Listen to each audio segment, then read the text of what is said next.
ദീപാവലിക്ക് super mega താരങ്ങളുടെ ചിത്രങ്ങൾ ഇറങ്ങിയിട്ടും മലയാളികൾ അടുത്തിടെ ഏറ്റവും കൂടുതൽ ചർച്ച ചെയ്ത പേര് സന്തോഷ് പണ്ഡിതാണ്. താനൊരു സൂപ്പർ താരം എന്ന് സ്വയം പ്രഖ്യാപിച്ച് മലയാള സിനിമയിലേക്ക് ഓടക്കുഴൽ ഊതി വന്ന താരം. നിറഞ്ഞ സദസ്സിൽ ഒതുങ്ങുന്ന രാധയും കൃഷ്ണനും മലയാള സിനിമയിൽ വരുത്തിയ മാറ്റങ്ങളെക്കുറിച്ച് ഈ സൂപ്പർ താരം സംസാരിക്കുന്നു. കേട്ടാൽ നിങ്ങൾക്ക് നല്ലത്.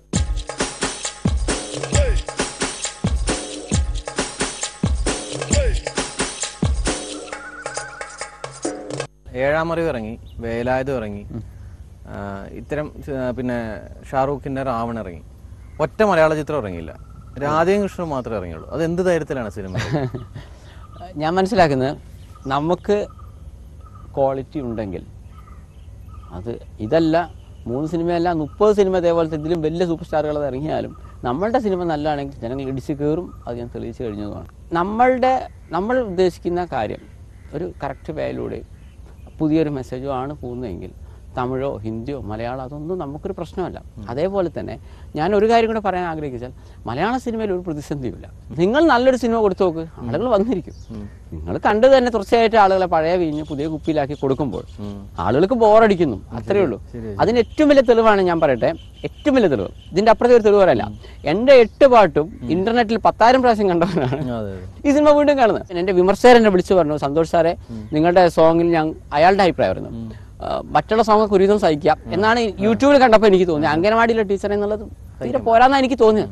പക്ഷെ സത്യം പറഞ്ഞാൽ അത് കാണുമ്പോൾ ഈ വിഷ്വലൈസേഷൻ ആണല്ലോ ഞാൻ കമന്റ് എഴുതിയെന്ന് എനിക്ക് തോന്നിപ്പോ. എന്തൊരു മനോഹരമായ വിഷ്വലൈസേഷൻ.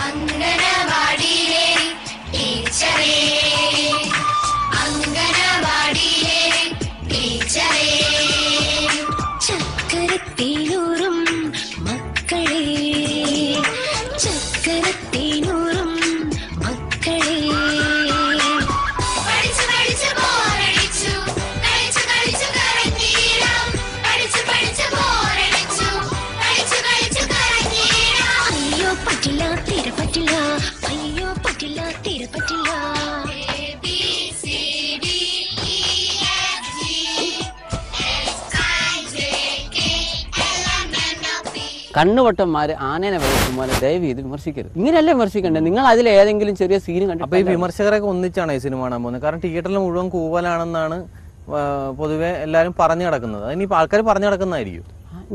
ഞാൻ മനസ്സിലാക്കിയെടുത്തോളം വളരെ സ്റ്റഡി കളക്ഷനിലാണ് പോകുന്നത്. ഞാൻ പറഞ്ഞല്ലോ, അപ്പൊ ഷോക്ക് കൂട്ടുകയാണ് ചെയ്യുക. ആളുകൾ എൻജോയ് ചെയ്യുന്നു എന്നാണ് ഞാൻ പറയുന്നത്. മറ്റു താരങ്ങളുടെ ഫാൻസ് പ്രശ്നം ഉണ്ടാക്കുന്നുണ്ട്. മറ്റുള്ളവരുടെ ആരാധകർ ചെയ്യുന്നുണ്ടോ എന്ന് എനിക്കറിയില്ല.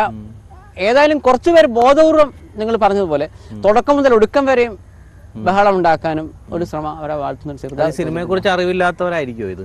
തീർച്ചയായിട്ടും. അല്ലെങ്കിൽ എനിക്ക് തോന്നുന്നു ഒരു പുതിയ കാര്യത്തെ അക്സെപ്റ്റ് ചെയ്യാനുള്ള പ്രശ്നമാണ്. അങ്ങനെയും വരാം.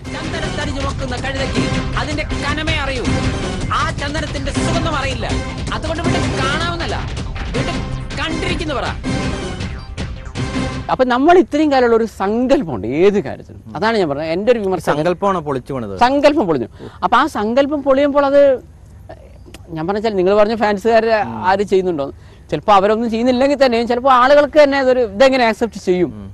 ഈ 100 ആളെ സിനിമ, പുതിയ ആളെ സിനിമ എങ്ങനെയാണ് ഇത് ആദ്യ ഷോ തൊട്ട് ഫുൾ ആവുന്നത്? അത് മാത്രമല്ല, നിങ്ങൾക്ക് തന്നെ അറിയാവുന്ന കാര്യമാണ്, പല സൂപ്പർ സ്റ്റാറുകളുടെ സിനിമയ്ക്ക് പോലും ആദ്യ ദിവസങ്ങൾ അവരെത്ര നല്ല പ്രകടനം കാഴ്ചവെച്ചാലും മറ്റേ ടീം വല്ലാതെ കൂകി വിളിക്കാറുണ്ട്. അപ്പൊ ഈ സൂപ്പർ സ്റ്റാറുകൾക്ക് ഇല്ലാത്ത എന്താണ് താങ്കളുടെ സിനിമയിൽ ഉണ്ടായിരുന്നത്? യഥാർത്ഥത്തിൽ ഇത് നിങ്ങൾ സിനിമ കണ്ട പ്രേക്ഷകരാണ് ചോദിക്കേണ്ടത്. എന്നാലും സിനിമ കാണാൻ പറ്റില്ല, ഭയങ്കര തിരക്കാണ്. അതെ, എത്ര പേരെന്നെ വിളിച്ചു. അതുകൊണ്ടാണ് ഞാൻ അടുത്ത ആഴ്ച 2 കേന്ദ്രങ്ങളിലേക്ക് മാറ്റുന്നത്. അപ്പൊ ഞാനിതിൽ പറഞ്ഞാൽ ജനങ്ങൾ എന്തുകൊണ്ട് ഇത് ഇത്രയും ഏറ്റെടുത്തു എന്ന് പറഞ്ഞാൽ ഞാൻ മനസ്സിലാക്കുന്നത് വെറൈറ്റിയെ ജനങ്ങൾ ആഗ്രഹിക്കും.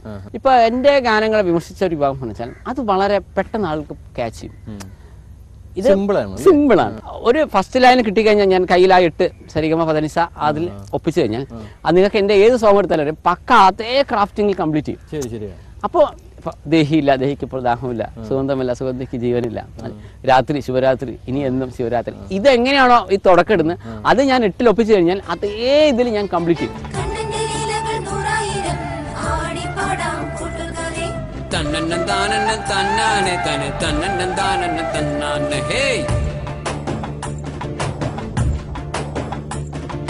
ഗോകുലനാഥനായി കള്ളക്കണ്ണൻ രാധയുമായങ്ങു ചേർന്നു നിന്നേ, കാളിന്തിയാറ്റ് കുളിക്കുന്നേരം ഗോപികമാർ വന്നു കൂട്ടുകൂടി.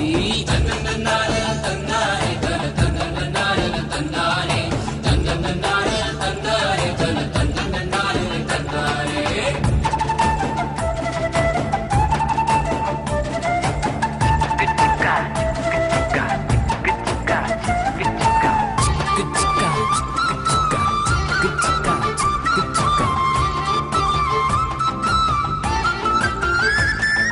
എല്ലാവർക്കും ആരാധകരാണല്ലോ yes, ബേസ്. yes. ഈ ആരാധകരുടെ പ്രശ്നമുണ്ടോ ഇപ്പോഴും? ഒരു വൃക്ഷത്തെ നമ്മൾ കാണുമ്പോൾ അതിന്റെ പുറത്തെയാണ് നമ്മൾ കാണുന്നത്.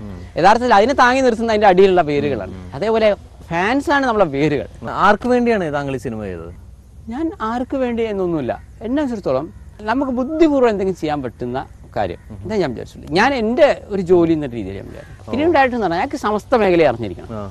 ഞാൻ പറഞ്ഞ നല്ലൊരു സൈക്കോളജിസ്റ്റ് ആയിരിക്കണം നല്ലൊരു ഡയറക്ടർ. കാരണം അദ്ദേഹത്തിന് നേരിട്ട് ഇപ്പം ഞാൻ ചെയ്ത പോലെ ഇപ്പം എല്ലാ പണി ഒരാൾ ചെയ്തില്ലെങ്കിലും അദ്ദേഹത്തിന് അറ്റ്ലീസ്റ്റ് അറിയണം, അയാളെ മൈൻഡിൽ വേണം.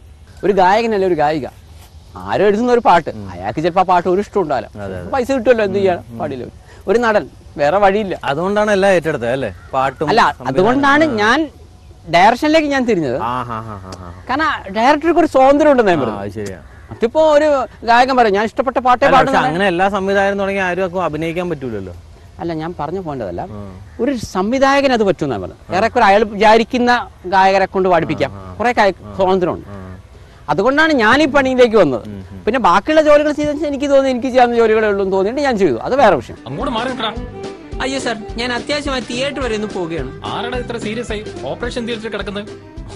ഓപ്പറേഷൻ തിയേറ്റർ അല്ല സാർ, സിനിമാ തിയേറ്റർ. അത്യാവശ്യമായി ഹോസ്പിറ്റലിൽ പോകുന്നു, അത്യാവശ്യമായി വീട്ടിൽ പോകുന്നു, അത്യാവശ്യമായി കക്കൂസിൽ പോകുന്നു ഒക്കെ കേട്ടിട്ടുണ്ട്. ഇതാദ്യമായി ഒരുത്തൻ തിയേറ്ററിൽ പോകുന്നു എന്ന് പറയുന്നത്. എന്താണ് നിന്റെ പേര്? ജോൺ. എന്ത് ഫോണോ? ഫോണല്ല സാർ, ജോൺ. എന്താണ് നിന്റെ മുഖത്തൊരു കള്ളലക്ഷണം? അതെനിക്ക് പാരമ്പര്യമായി കിട്ടിയത്. ഞാൻ അവിടെ സ്കൂളിലും കോളേജിലൊക്കെ കഥാരചനയിലൊക്കെ പങ്കെടുത്ത് പ്രൈസ് ഒക്കെ വാങ്ങിക്കാറുണ്ട്. അപ്പൊ അമ്മ എന്നോട് പറയും, മോനെ ഇത്രയും കാലമായി ഞാൻ ചെറുപ്പത്തിൽ ഞാൻ ബുക്ക് ഫിക്ഷനാണേ വായിക്കാൻ, എന്താ എനിക്ക് ഒരു ലൈൻ എഴുതാൻ പറഞ്ഞാൽ എനിക്ക് പറ്റാറില്ല, നീ എങ്ങനെ തീരെ വായില്ലാത്ത നീ എങ്ങനെ എഴുതുന്നു, അത് ഇത്രയും ഫ്രഷ് ലാംഗ്വേജിൽ എഴുതും. കൊച്ചിലെ ഒരു അത്ഭുതമായിരുന്നു. ഞാനൊരു ബുക്കൊക്കെ ഉണ്ടാക്കിയിട്ടുണ്ട്, സന്തോഷ് പണ്ഡിറ്റിന്റെ ചെറുകഥകൾ എന്നൊക്കെ പറഞ്ഞിട്ട് എന്റെ വീട്ടില് ആർക്കും അല്ല, എന്റെ വീട്ടില് ഞാൻ പ്രകാശനം ചെയ്തൊരു ബുക്ക് കിടക്കുന്നുണ്ട്. അമ്മ അപ്പോഴും പറയുന്നത് വേണമെങ്കിൽ ആർക്കും അയച്ചു കൊടുക്കുക. അവസാനം ഗതികെട്ടിനോട് പറഞ്ഞു ക്ലാസിക്സ് എന്ന് പറഞ്ഞൊരു സംഭവമുണ്ട്. അപ്പൊ നമ്മളിവിടെ ചെമ്മീൻ അങ്ങനെയൊക്കെ പറഞ്ഞപ്പോ MT സാറിന്റെ ഇങ്ങനെയുള്ള കുറച്ച് ബുക്സ് എങ്കിൽ വായിക്കും. ക്ലാസിക് അതും ഞാൻ തയ്യാറായില്ല എന്നുള്ളതാണ്. ഞാൻ ചെറുകഥകളും വായിക്കാറൊന്നും ചെയ്യില്ല, അതേസമയം ഞാൻ നന്നായി എഴുതാറുണ്ട്.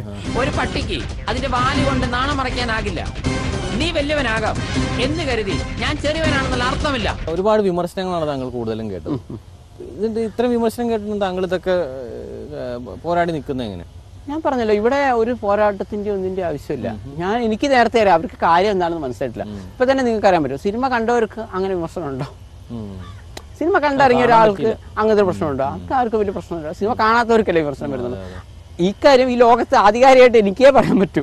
കാരണം എന്താണെന്ന് വെച്ച് കഴിഞ്ഞാൽ എനിക്ക് വരുന്ന മെസ്സേജ്, എനിക്ക് വരുന്ന ഫോണ്, ഇപ്പൊ തന്നെ പലരും പറയും സന്തോഷ് സാറേ മാപ്പ്, ഞങ്ങൾ വിചാരിച്ചില്ല, ഞങ്ങളോട് പലരും പറഞ്ഞത് ഇയാൾ നിങ്ങൾ തമാശക്ക് ചെയ്യുന്നു, നിങ്ങൾ ഇൻഡസ്ട്രിയെ ഇതാക്കാൻ ചെയ്യുന്നു, നിങ്ങൾ സീരിയസ് ആണ്. സത്യം പറഞ്ഞാൽ സിനിമ റിലീസ് ആയതെന്ന് മനസ്സിലായി. ഈ സിനിമയിലൂടെ കുറെ പുതുമുഖങ്ങൾ, 105ഓളം പുതുമുഖങ്ങൾ, അവരുടെയൊക്കെ ഭാവി എന്തായിരിക്കും? ഇപ്പൊ മലയാള സിനിമയ്ക്ക് ഇതേപോലെ തന്നെ ഞാൻ വിചാരിക്കും എന്റെ രണ്ടാമത്തെ സിനിമയായ ജിത്തുബായ് എന്ന ചോക്ലേറ്റ് ബോയ്, ഇങ്ങനെ 1-2 സിനിമകൾ കഴിഞ്ഞാൽ ഈ നായിക ദാരിദ്ര്യം എന്നുള്ള വാക്ക് മലയാള സിനിമ പറയാതോ, ദാറ്റ് ഈസ് ഇട്ടതും ഇടാത്തതും മലയാളിത്തം ഉള്ളതും ഇല്ലാത്തതും നിങ്ങൾക്ക് ഏത് തരമാണ് വേണ്ടത് എല്ലാ തരക്കാരെയും ഞാൻ തരുന്നുണ്ട്.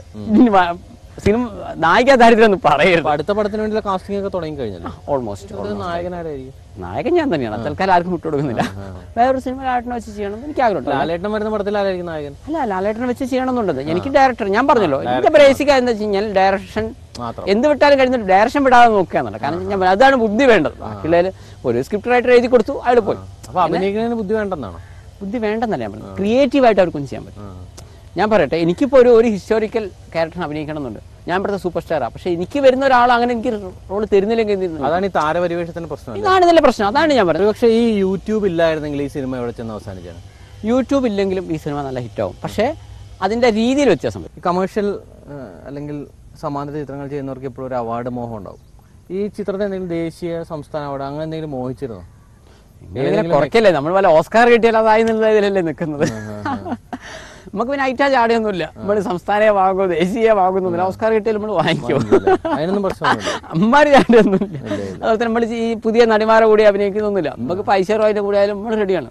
നമുക്ക് അങ്ങനത്തെ പ്രശ്നങ്ങളൊന്നുമില്ല. അവർ റെഡിയാണെങ്കിൽ നയൻതാരന്റെ കൂടെ ആയാലും നമ്മൾ അഭിനയിക്കും. രാത്രി ശുഭരാത്രി, ഇനി എന്നും ശിവരാത്രി, ജന്മം പുനർജന്മം നീ എന്നും കാമാക്ഷി, പ്രേമം പുതു പ്രേമം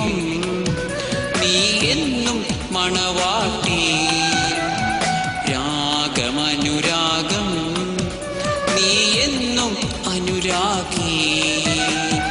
ഓ പ്രിയേ, ഓ പ്രിയേ, ഓ പ്രിയേ.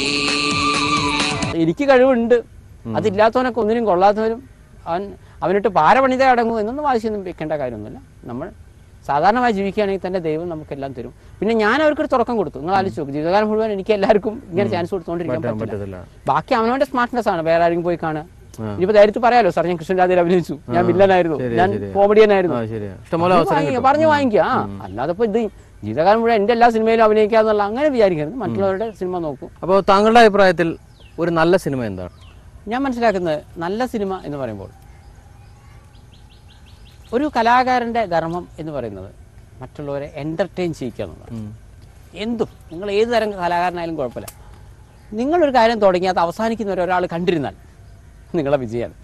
നിങ്ങൾ കഥാപ്രസംഗം ചെയ്യുന്നു, ആ തുടക്കം മുതൽ ഒടുക്കം വരെ അയാൾ കണ്ടിരുന്നാൽ നിങ്ങൾ നല്ലൊരു കഥാപ്രസംഗം. എനിവേ അതിനിടെ അയാൾ മറ്റാൻ കേട്ടോ കരഞ്ഞോ അവരത് കംപ്ലീറ്റ് ചെയ്തു.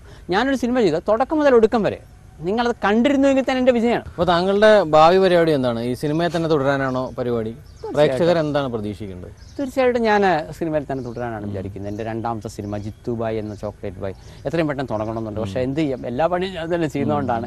അതിലെ സോങ്സ് ഇപ്പം തന്നെ ഇന്റർനെറ്റിലും 2 ദിവസമായിട്ടുള്ളൂ. നിങ്ങൾക്ക് ഇപ്പം നോക്കി അറിയാം. 20,000 40,000 പാടാവോ?